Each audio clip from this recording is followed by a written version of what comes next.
इस कहानी में जो हादसे हुए हैं वो एक ही फैमिली के साथ बहुत बार हो चुके हैं। मेरी मुलाकात इस फैमिली से हुई और मैंने इन्हें इनकी कहानी सुनाने के लिए कन्विंस किया।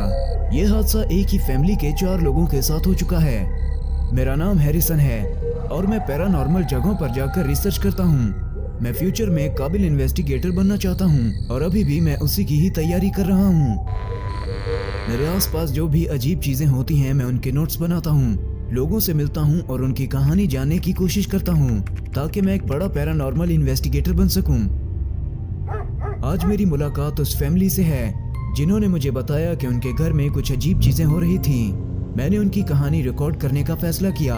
चलिए उनकी कहानी सुनते हैं। मिस्टर विलियम्स इस घर में अपनी बीवी और 2 बच्चों के साथ रहते हैं। उनका बड़ा बेटा कोल्टन 15 साल का था और उनका छोटा बेटा निकोल 12 साल का था। निकोल घर का सबसे होशियार और शरारती मेंबर है। उसने बताया कि तब उसके साथ क्या हुआ था। हमने ये घर 6 साल पहले खरीदा था और उसके कुछ हफ्तों के बाद ही इस घर में अजीब हादसे होने शुरू हो गए। घर की चीजें खुद ब खुद ही हिलने लगी। सबसे पहले टीवी खराब हुआ, फिर फ्रिज और बाद में एसी, जो बहुत ही अजीब बात थी। हम सभी बहुत ज्यादा हैरान थे कि भला एक साथ ये चीजें कैसे खराब हो सकती हैं। फिर एक रात मैं अपने कमरे में सोने के लिए गया और जब मेरी आंख खुली मुझे किसी के ऊपर वाले पोर्शन में चलने की आवाज आने लगी और वो आवाज बहुत ज्यादा थी। हम में से अभी तक कोई भी ऊपर वाले पोर्शन में नहीं गया, तो फिर ये आवाजें कहां से आ रही हैं? मैंने अगली सुबह घर वालों को इस बारे में बताया, लेकिन किसी ने भी मेरी तरफ तवज्जो नहीं की। मैंने भी इस बात पर ज्यादा तवज्जो नहीं दी और अगली रात फिर से मेरे साथ कुछ ऐसा ही हुआ। करीब रात के 2 बजे मुझे ऐसा लगा जैसे कोई मेरे बेड पर बैठा है। इधर उधर देखने के बाद मुझे अंदाजा हुआ कि वहां कोई भी नहीं था। मुझे लगा कि शायद ये मेरा ख्वाब है। इसी वजह से मैं दोबारा सो गया। कुछ दिनों के बाद मेरे रिश्तेदार मेरे घर छुट्टियां गुजारने आए। उनके भी 2 बच्चे थे जो बिल्कुल मेरी ही उम्र के थे। खाना खाने के बाद सभी कजन मेरे कमरे में आए और एक दूसरे को डरावनी कहानी सुनाकर डराने लगे। मेरा छोटा कजन आर्ची कहने लगा कि उसे भूतों से डर नहीं लगता और हम दोनों को चिढ़ाने लगा। आर्ची के बड़े भाई डीन ने उसे कहा कि अगर वो भूतों से नहीं डरता तो वो सामने वाले खाली कमरे में अकेले जाए जहां बिल्कुल ही अंधेरा था। तब आर्ची ने कहा कि उसे वहां जाने में कोई मसला नहीं। आर्ची उस कमरे में गया और फौरन भागते हुए वापस आया। वो लगातार रो रहा था। हम दोनों उसे आते हुए देख रहे थे। मैं और डीन उस पर हंसने लगे और उसका मजाक बनाना शुरू कर दिया। वो लगातार रो रहा था और बहुत ज्यादा डरा हुआ था। उसे देखकर मैं परेशान हुआ और मैंने उसे पूछा कि वो क्यों रो रहा है। मैंने वहां एक आदमी को देखा और जिस तरह से वो भाग कर आया था मुझे लगा शायद कुछ तो गलत है। इतना कहने के बाद वो फिर से रोने लगा। मैंने उसे खामोश किया और हम फिर से गेम खेलने लगे। कुछ देर खेलने के बाद सभी सो गए, लेकिन जो भी आर्ची और मेरे साथ हुआ वो मेरे दिमाग में घूम रहा था। मैं इन सब चीजों के बारे में सोचने के लिए बैल्कनी में गया और जब मैंने नीचे देखा मुझे वही आदमी नजर आया जिसके बारे में आर्ची बता रहा था। वो आहिस्ता से गाड़ी की तरफ गया और अचानक गायब हो गया। ये सब देखने के बाद मैं पूरी तरह डर गया और अपने डैड के साथ सोना शुरू कर दिया। अगले कुछ दिनों तक सब कुछ ठीक चलता रहा। ना ही मुझे कोई पैरों की आवाज आ रही थी और ना ही वो साया नजर आया। मुझे लगा कि सब कुछ ठीक हो चुका है, लेकिन मैं गलत था क्योंकि वही हादसे अब मेरे बड़े भाई कोल्टन के साथ होने लगे। और अब ये कोल्टन की कहानी है। आइए सुनते हैं उसके साथ क्या हुआ। मेरे घर के सभी लोग अपने कमरों में सो रहे थे जबकि मैं हॉल में अकेला सो रहा था। मैं बहुत ज्यादा कोशिश करने के बाद भी सो नहीं सका। तब मैंने घर के अंदर चलना शुरू कर दिया।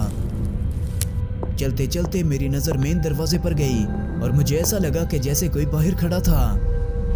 मैं गेट के पास गया लेकिन बाहर कोई भी नहीं था। मैं फिर से सोने के लिए चला गया। अगले दिन करीब 3 बजे मैं किसी काम से ऊपर वाले पोर्शन की तरफ गया और जब मैं ऊपर जा रहा था मुझे लगा कि कोई मेरा पीछा कर रहा है।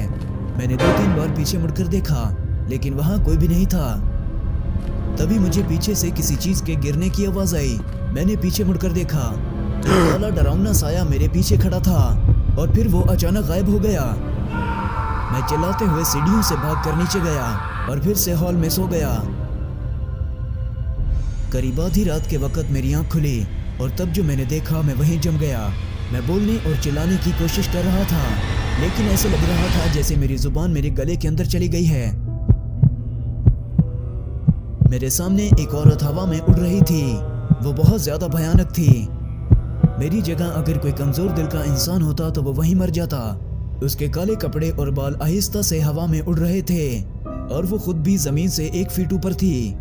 मैंने दिल में दुआएं मांगनी शुरू कर दी, लेकिन उनका उस चुड़ैल पर कोई असर नहीं हो रहा था। वो मुझे 2 से 3 मिनट उसी तरह घूरती रही और फिर सीढ़ियों से ऊपर चली गई। अगली सुबह मैं उठा और भागते हुए अपनी मॉम के पास गया और उन्हें सब कुछ बता दिया जो मेरे साथ हुआ था। निकोल भी वहां पहुंचा और कहने लगा कि वाकई में इस घर में कोई चुड़ैल रहती है, क्योंकि उसने भी एक आदमी को काले कपड़ों में बाहर चलते हुए देखा था। ये सब सुनने के बाद मॉम को यकीन हुआ, क्योंकि हम दोनों एक ही बात कर रहे थे। अगले दिन मॉम ने चर्च में से फादर को बुलाया और उन्हें घर को साफ करने का कहा। फादर हमारे घर आए और पूरे घर का चक्कर लगाने के बाद उन्होंने घर को साफ कर दिया। उस रात जब मैं सो रहा था, किसी चीज ने मुझे उठाया और जमीन पर नीचे गिरा दिया, जिस वजह से मेरी बाजू टूट गई। मेरे चिल्लाने की आवाजें सुनने के बाद मेरे घर वाले मेरे पास आए और मुझसे पूछने लगे, किसी चीज ने मेरा बाजू तोड़ दिया।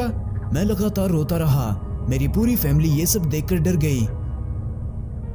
उससे अगले दिन हम सभी मेरे अंकल के घर चले गए। मेरे अंकल ने हमें उनके घर रहने का कहा।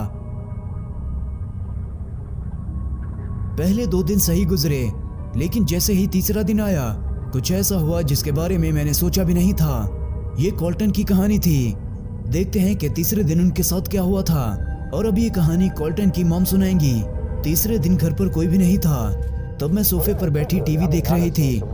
मुझे ऐसा लगा जैसे कोई मेरे साथ बैठा है, और जब मैंने अपने साथ देखा, मेरी सांसें बंद होने ही वाली थी। एक आदमी और एक औरत मेरे साथ वाले सोफे पर बैठकर मेरी तरफ ही घूर रहे थे। मैं ना ही हिल पा रही थी और ना ही बोल पा रही थी। बिना कुछ कहे वो दोनों उठे और किचन की तरफ चले गए। उस रात जब मेरा हस्बैंड काम से वापस आया, मैंने उसे सब कुछ बता दिया और एक बार फिर से हम सभी परेशान हो गए, क्योंकि वही हादसे अब इस घर में भी हो रहे थे। उस रात मेरे सिवाय सभी सो गए। मैं खुद से ज्यादा अपने बच्चों के लिए परेशान थी, क्योंकि मैं उन्हें इन सब चीजों से बचाना चाहती थी। रात के करीब 1 बजे मेरी आंख खुली। मुझे गैस के खुले होने की स्मेल आने लगी। मैं देखने के लिए किचन की तरफ गई। जब मैं वहां पहुंची, सब कुछ नॉर्मल था, लेकिन जैसे ही मैं अपने कमरे की तरफ जाने लगी, मुझे किसी के बुलाने की आवाज आने लगी। मैंने पीछे मुड़कर देखा, लेकिन वहां पर कुछ भी नहीं था। मैं भागकर अपने कमरे की तरफ गई। उस रात मैं सो नहीं सकी। अगली सुबह मैंने अपने हस्बैंड को सब कुछ बताया। हमें कुछ करना चाहिए, पता नहीं ये क्या हो रहा है। तब मेरे हस्बैंड ने कहा, आज मैं फादर के साथ हमारे घर जाऊंगा। मिस्टर विलियम्स ने एक काबिल पादरी को बुलाया और उन्हें वो सब कुछ बता दिया जो उन दिनों हमारे साथ हो रहा था। उनके घर पहुंचने के बाद फादर कुछ देखने के लिए एक कमरे के अंदर गए और पूरा घर देखने के बाद फादर ने कहा, इस घर में 2 आत्माएं रहती हैं।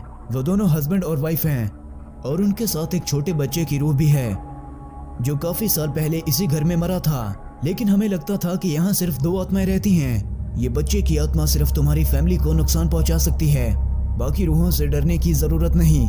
जब मैंने ये सुना, मैं पूरी तरह डर गया और फादर को इस मुसीबत से बचाने का कहने लगा। तब फादर ने कहा, मैं अपनी खास पूजा करने के बाद यहाँ वापस आऊंगा। तब तक मैं तुम्हें तुम्हारी फैमिली के लिए तावीज देता हूँ। वो आत्माएं तुम्हें नजर तो आएंगी, लेकिन इस तावीज की वजह से वो तुम्हें नुकसान नहीं पहुंचा सकेंगी। फादर ने कहा कि इन खतरनाक भूतों से लड़ने के लिए उन्हें खास तैयारी की जरूरत है।